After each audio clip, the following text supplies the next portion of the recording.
ایک قول کی تھی کہ اور تم اس کا جواب شامل کر لیتا ہوں کہ ایک شخص نے کسی سے قرضہ لیا، وہ قرضہ مانگنے کے لیے آئے اور سختی کے ساتھ مطالبہ کیا، اس نے عذر بیان کیا، تو ان میں سے ایک شخص نے یہ غلط بات بولی کہ تم اپنی معاذاللہ زوجہ کو ہمارے حوالے کر دو، اس طرح یعنی بری بات کہی، تو یہ خاموش ہو گیا اور کچھ عرصے بعد ان کو اپنے گھر پہ دعوت دے کے بلایا، اور یہ کہتی ہیں کہ پھر وہ جب ڈرائنگ روم میں بیٹھے ہوئے تھے تو اس نے 2 رکعت نفل ادا کی اور اللہ تعالیٰ کی بارگاہ میں عرض کیا، رب کریم اگر میں جو کچھ کرنے والا ہوں اس میں صحیح ہوں تو میری مدد فرما، اور اس کے بعد اس نے ان دونوں کو شوٹ کر دیا اور وہاں سے بھاگ گیا۔ تو اس شخص کا ایسا کرنا شرعاً کیسا ہے، اور اللہ تعالیٰ سے جو اس نے طلب امداد کی تھی تو کیا اس کا شوٹ کرنے میں کامیاب ہو جانا اللہ تبارک و تعالیٰ کی مدد سے تھا؟ دیکھیے مسئلہ یہ ہے کہ قرضہ لینا یہ ہمارے نبی کریم صلی اللہ علیہ وسلم کو شدید ناپسند تھا۔ آپ اتنا اس کو ناپسند فرماتے تھے کہ بسا اوقات اگر کوئی مقروض کا جنازہ آتا، سرکار فرماتے اس پہ کچھ قرضہ ہے،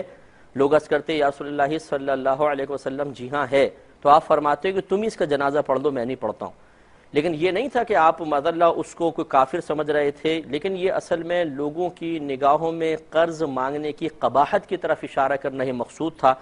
مجبوری میں قرضہ لیا جا سکتا ہے، خود نبی کریم صلی اللہ علیہ وسلم نے بھی لیا ہے، آپ کو اگرچہ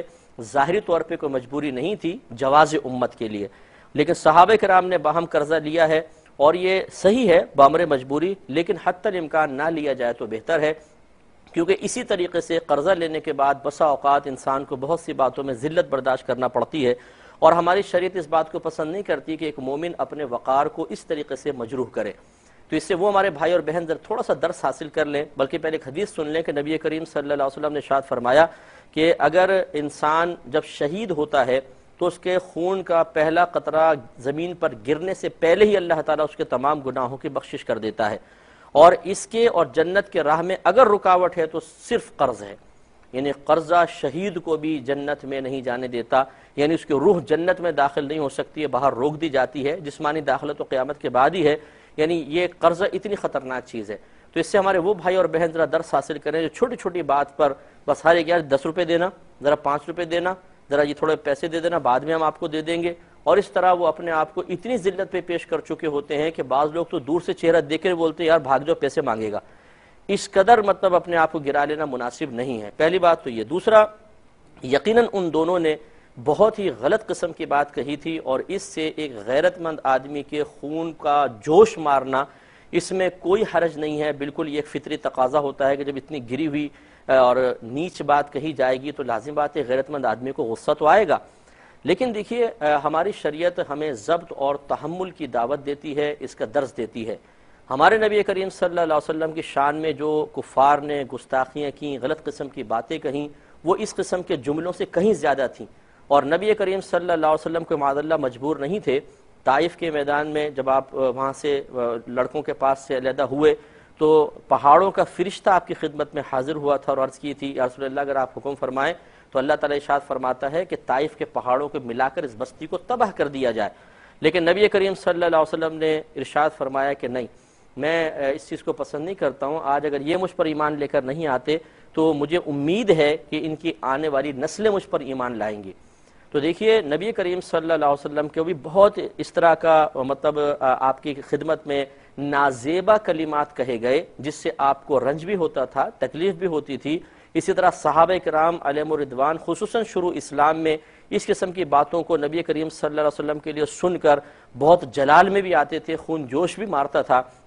لیکن وہ اپنے آپ کو شریعت کے تابع رکھتے تھے کہ جب اللہ کے رسول کا حکم ہوگا تو پھر ہم ضرور کچھ نہ کچھ کریں گے، لیکن نبی کریم صلی اللہ علیہ وسلم کا حکم تھا کہ برداشت کرو، تحمل کرو، تو وہ اس میں رکے۔ خلاصہ کلام یہ ہے کہ بعض اوقات بہت سی غلط باتیں سن کے غصہ آتا ہے، لیکن انسان کو چاہیے کہ سب سے پہلے یہ دیکھے کہ اس وقت جو مجھے غصہ آیا کیا اس کے اظہار کی جو صورت میرے ذہن میں ہے شریعت مجھے اجازت دیتی ہے کہ میں اس صورت سے اپنے غصے کو ظاہر کر لوں؟ اگر شریعت کہتی ہے یس تو بالکل کرے، اگر شریعت کہتی ہے نہیں تو پھر یہ نہیں کہ ہم اپنی طرف سے خود اپنے لیے ایک قانون وضع کر لیں کہ میرا ذہن یہ کہتا ہے کہ اس وقت یہ کرنا چاہیے اور یہ بالکل حق ہے، اور پھر ہم کر گزریں اور پتہ چلے کہ شریعت تو اس کو ناجائز کہتی ہے۔ لہٰذا خلاصہ کلام یہ ہوا کہ ایسی صورت میں غصے میں آنا یہ تو برا نہیں ہے، برا محسوس ہونا، رنج محسوس ہونا اور خون کا جوش مارنا یہ سب فطری تقاضے ہیں، ہونے میں کوئی حرج نہیں، لیکن ان بھائی کو چاہیے تھا کہ اس بات کو برداشت کرتے، اور زیادہ سے زیادہ یہ تھا کہ ان کو اس سختی سے منع کر دیتے کہ ایسی جملہ آئندہ نہ کہیں۔ لیکن اقدام قتل صرف اس بات کے اوپر کرنا یہ شرعاً بالکل جائز نہیں ہے، کیونکہ اگر بالفرض قاضی اسلام بھی ہوتا تو اس جملے کے اوپر کم از کم کسی کو پھانسی نہ چڑھاتا، کسی کو قتل نہ کرواتا۔ لہٰذا اس شخص کا نماز پڑھ کر اللہ تعالیٰ کی بارگاہ میں استمداد کرنا کہ یا رب کریم اگر میں جو کچھ کرنے جا رہا ہوں حق پر ہے تو میری مدد فرما، اور پھر کامیاب ہونے پر یہ گمان کرنا کہ شاید اللہ نے میری مدد کی ہے تبھی تو میں کامیاب ہوا ہوں، تو یہ بالکل اپنی سوچ کا بس نتیجہ ہے۔ اصل تو یہ دیکھنا ہوگا کہ شریعت بھی کیا اس معاملے میں اللہ تعالیٰ کی طرف سے کسی رکاوٹ کے پیدا نہ کرنے پر یہ کہتی ہے کہ اللہ نے واقعی اس کی مدد کی؟ نہیں، شریعت منع کرتی ہے کہ یہ اللہ کی امداد سے نہیں ہے، بلکہ اس میں شیطانی مداخلت ہے۔ ہزاروں معاملات ایسے ہوتے ہیں کہ جس میں ایک دوسرے کو کچھ ایسے کلمات کہہ دیے جاتے ہیں، لیکن کہیں پر بھی شریعت اکثر مقامات ایسی ہیں اس میں اجازت نہیں دیتی ہے کہ قتل جیسا فعل کر لیا جائے۔ اور آسان سا میں ایک موازنہ اور محاسبہ اور ایک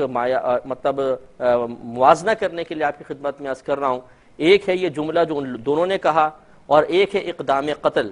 آپ شریعت سے پوچھ لیں یا اپنے ذہن سے پوچھ لیں کہ ان میں سے بڑا گناہ کیا ہے، تو وہ جملہ کہنا یقیناً غلط تھا اور گناہ تھا، لیکن قتل کرنا وہ اس سے بڑا گناہ ہے، کیونکہ یہ بہت بڑا گناہ ہے۔ قرآن پاک کی آیت کا مفہوم ہے کہ جس نے ایک انسان کو قتل کیا اس نے گویا کہ پوری انسانیت کو قتل کر دیا، تمام انسانوں کو قتل کر دیا۔ اس لیے ان بھائی کو چاہیے کہ اللہ تعالیٰ کی بارگاہ میں بہت توبہ کریں، ورنہ یہ نہ سوچیں کہ ان کے جملے کے بعد قتل کرنا میں حق پر تھا، کیونکہ بعض اوقات ایسا ہوتا ہے کہ ایک چیز حرام ہوتی ہے اور ہم اپنی دانست میں اپنی کم علمی کی بنا پر اسے اپنے لیے حلال تصور کرتے ہیں، اور یاد رکھیں کہ حرام قطعی کو حلال سمجھنا کفر ہوتا ہے۔ اللہ نہ کرے اگر وہ یہ سمجھے کہ میرے لیے قتل کرنا یہاں جائز تھا اور حلال تھا، تو یہ بھی ہو سکتا ہے کہ حکم کفر بھی ان کی طرف متوجہ ہو جائے۔ اس لیے اگر وہ بھائی بالفرض اگر وہ سن رہے ہیں تو اللہ تعالیٰ کی بارگاہ میں توبہ کریں، اور آئندہ اس قسم کے معاملات میں جوش جذبے کے بجائے پہلے کسی دینی شخصیت سے، اچھے عالم اور مفتی سے آپ وہ مشورہ کر لیتے تو بہت ہی بہتر تھا۔ میرے سامنے زندگی میں، کیونکہ میں الحمدللہ بہت سے کیسز حل کرتے رہتا ہوں، لوگ مجھ سے مشورے کرتے ہیں، کئی لوگوں کو میں نے اس طرح اقدام قتل سے روکا ہے۔ یعنی مجھ سے پوچھا گیا کہ آپ اجازت دیتے ہیں کہ ہم قتل کر دیں فلاں کو اس بات کے اوپر، میں پورا کیس سننے کے بعد پھر کہتا ہوں کہ نہیں، شریعت آپ کو اجازت نہیں دیتی ہے، تو الحمدللہ وہ گناہ سے بچے ہیں۔ اور بعد میں انہوں نے پھر اظہار بھی کیا ہے کہ بہت اچھا ہوا کہ آپ سے مشورہ کر لیا، ایک وقتی جوش تھا، جب وہ جوش ختم ہوا تو ہم واقعی سوچ رہے تھے اگر ہم کر لیتے تو کیا ہوتا۔ تو اس لیے گزارش یہ ہے جو ہمارے دیگر بھائی سن رہے ہیں تو وہ اس قسم کا کوئی معاملہ نہ کریں۔ اگر آپ کو کسی بات پہ غصہ آتا ہے، کسی کی حرکت نازیبہ بھی ہے، پہلے مشورہ کر لیں، پھر اس کے بعد کچھ اقدام کریں۔ بہن نے فرمایا کہ اگر ایسا کوئی